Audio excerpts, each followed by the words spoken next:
Do you ever get stuck in the kitchen, unable to think about what to make for dinner?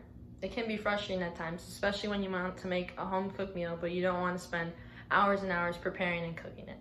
Well, there's a perfect solution to those issues. This meal that I'm about to make is suitable for both lunches and dinners, and it also caters to kids and adults. It's essentially a great way to do an activity that you can enjoy creating and then eating afterwards. It's super easy and it's really affordable. So this is how you make your own personal pizza.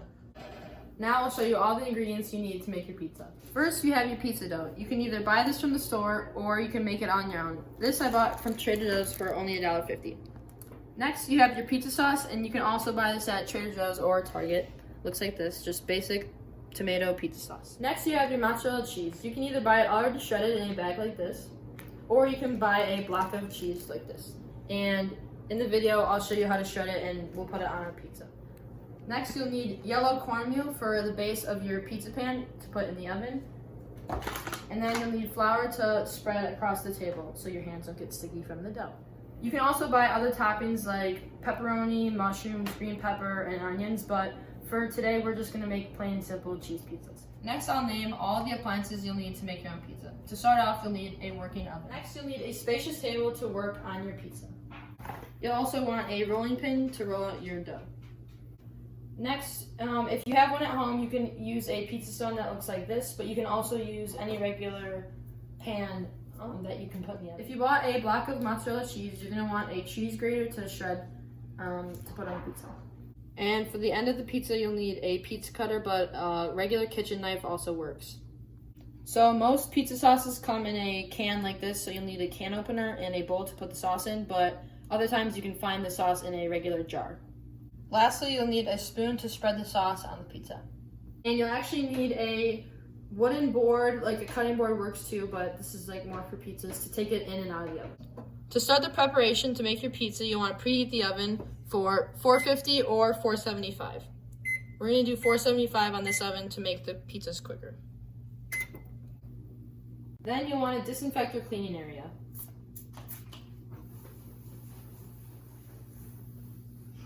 Next, you'll want to wash your hands with soap after you clean your table. So if you have your block of cheese, you're going to start off preparing that by shredding it with the shredder. Just like this, back and forth. You want to shred a decent amount to fill your pizza, and you can even put it in a different bowl to kind of measure it all out. Next, you'll want to open your jar of pizza sauce. Then you can pour your sauce into a little bowl like this. Now you have your two main ingredients, the sauce and the cheese. This is when you can also prepare the pepperoni, sausage, or any other toppings you would like. Now to build your pizza, you want to take your dough out of the refrigerator. But first you want to put a bunch of flour on the table so it doesn't stick. You'll also want to put some flour on your rolling pin and your hands so that the dough doesn't stick. So for the dough, for the one bag, you're going to want to split the dough in half per pizza, and it'll feed about 2 to 3 people. After getting your dough out, you're going to want to thin it out as much as possible, doing this kind of motion, making it kind of into a circle. Once you feel that your dough is thin enough, you want to put it on your flour on the table and start spreading it out more like this, in a more circular motion. So you're going to add a little bit more flour, and with your rolling pin, start moving it back and forth, just kind of spreading it out and making sure that it doesn't stick to the table. Your hands also works too. And while you're doing it, flipping it over a couple times just to make sure it's even is also really helpful.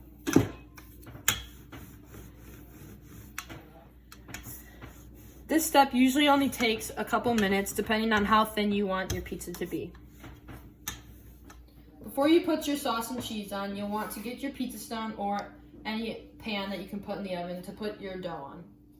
So this is when the cornmeal comes into play. You'll want to sprinkle just a tiny bit onto the pizza stone so it doesn't get stuck on it when it's in the oven.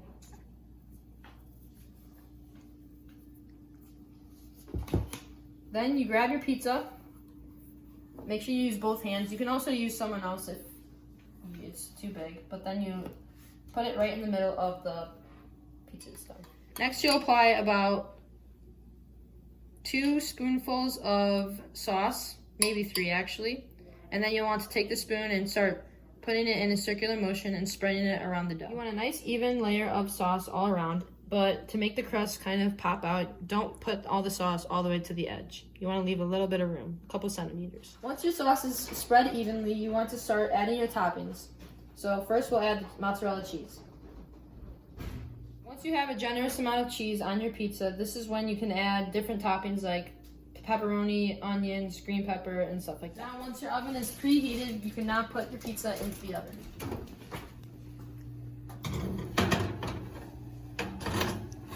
Now you want to set your timer for about 10 to 12 minutes, but depending on the thickness of your dough, it might take a little longer to cook. So if you keep an eye on your pizza periodically, checking every 2 or 3 minutes, you'll see kind of where your pizza's at. After about 5 minutes, it'll start bubbling up like this and rising a bit thicker.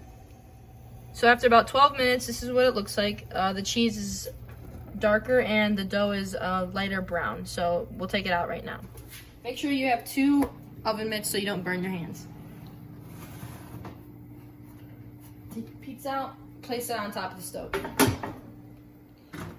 Now you'll want to turn off the oven, but my sister is making a pizza, so we're gonna keep it on. So the stone is really hot along with the pizza, so we're gonna wait a couple of minutes to transfer it onto the wooden pallet for us to cut and eat. So after waiting a little bit for it to cool off, now we can slide our pizza onto the board. It also, if you don't have one, it's okay, you can cut it on the stone, but it's easier to transfer this and make sure the pizza cools down faster. So carefully slide the pizza onto the wooden stone. Now you'll get your pizza cutter and you can slice it however you want to be able to cut and serve. Now your pizza's all cut and ready to be served, and enjoy. Cheers! Bon appetit! In conclusion, the purpose of this how-to was kind of to show how you can make a simple, easy meal by using your own creativity with the ingredients that I showed you today. So for my how-to video, I wanted to demonstrate this process because for the past couple of years, it's been a tradition in my family to make pan pizzas like this. So now you have all the resources and are able to do this at home and make pizzas for lunch or dinner with friends or family. Thank you for watching.